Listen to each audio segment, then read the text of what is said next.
Halo teman-teman, kembali lagi sama aku Adelia Aryani. Di video kali ini aku mau ngejelasin materi tentang koloid. Nah, sebelum itu, yuk kita kenalan apa sih koloid itu? Koloid adalah campuran yang bersifat antara larutan dan suspensi. Sekilas mirip seperti larutan, tapi komponen penyusunnya masih dapat dilihat dengan mikroskop. Contohnya, air dan susu. Nah, aku juga mau ngejelasin perbedaan antara larutan, koloid, dan suspensi.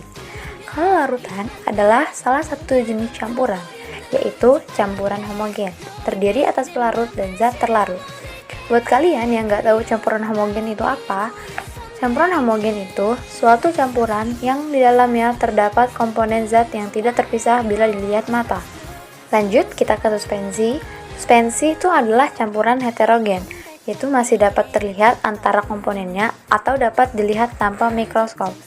Untuk lebih jelasnya, campuran heterogen itu adalah suatu campuran yang di dalamnya terdapat komponen zat yang terpisah bila dilihat oleh mata.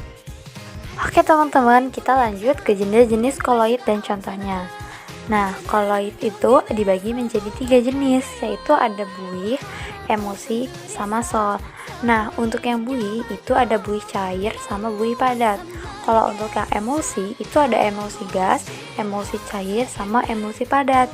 Untuk yang sol juga itu ada 3 macam, ada sol gas, sol padat, sama sol cair. Nah, aku bakal jelasin satu-satu. Jadi kita mulai dari yang buih. Kalau yang buih itu koloid yang fase terdispersinya gas atau gas yang terdiri dalam zat cair dan zat padat. Nah, cair yaitu fase pendispersinya berupa cairan. Contohnya itu adalah buih sabun. Kalau untuk yang padat itu ada fase pendispersinya berupa padatan. Contohnya itu ada batu apung sama styrofoam. Nah, kita lanjut ke yang emulsi. Kalau emulsi ini jenis koloidnya yang fase terdispersinya cair. Nah, aku tadi udah jelasin kan ada 3. Yang pertama itu padat, fase pendispersinya berupa padatan. Contohnya itu mutiara. Nah, kalau untuk yang cair itu fase pendispersinya berupa cairan. Contohnya itu ada susu sama santan. Kalau untuk yang gas itu fase pendispersinya berupa gas. Contohnya kabut sama awan.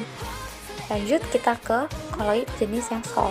Kalau yang sol itu fase terdispersinya padat. Nah, contohnya itu padat, dia fase pendispersinya berupa padatan. Contohnya ada intan hitam. Kalau untuk yang cair, dia fase pendispersinya cairan. Contohnya itu ada emas sama ada cat.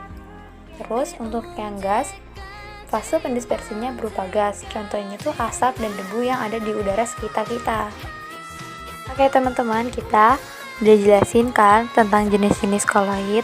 Nah, sekarang kita nih bakal lanjut ke sifat-sifat koloidnya. Nah, sifat-sifat koloid itu ada berapa sih kira-kira? Nah, sifat koloid itu ada 7 macam teman-teman.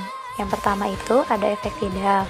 Dia itu partikel koloid cukup besar sehingga dapat memantulkan dan menghamburkan sinar sekelilingnya. Nah, yang kedua itu ada gerak Brown, yaitu gerak zigzag secara acak. Yang ketiga itu ada elektroforesis, yaitu gerakan partikel koloid dalam medan listrik. Yang keempat ada adsorpsi, yaitu permukaan partikel koloid dapat menarik partikel bermuatan listrik. Untuk yang kelima itu ada koagulasi, yaitu penggumpalan. Untuk yang keenam ada koloid pelindung, yaitu suatu koloid dapat distabilkan dengan menambahkan koloid lain. Dan untuk yang terakhir itu ada dialisis, yaitu proses penghilangan ion-ion pengganggu.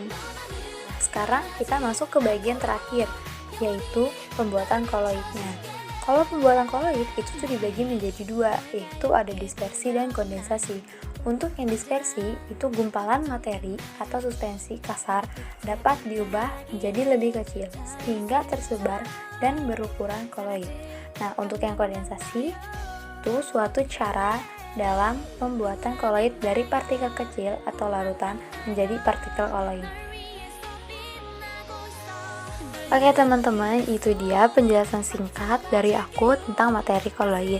Kalau kalian suka sama videonya, kalian bisa like video ini. Sekian dari aku, terima kasih.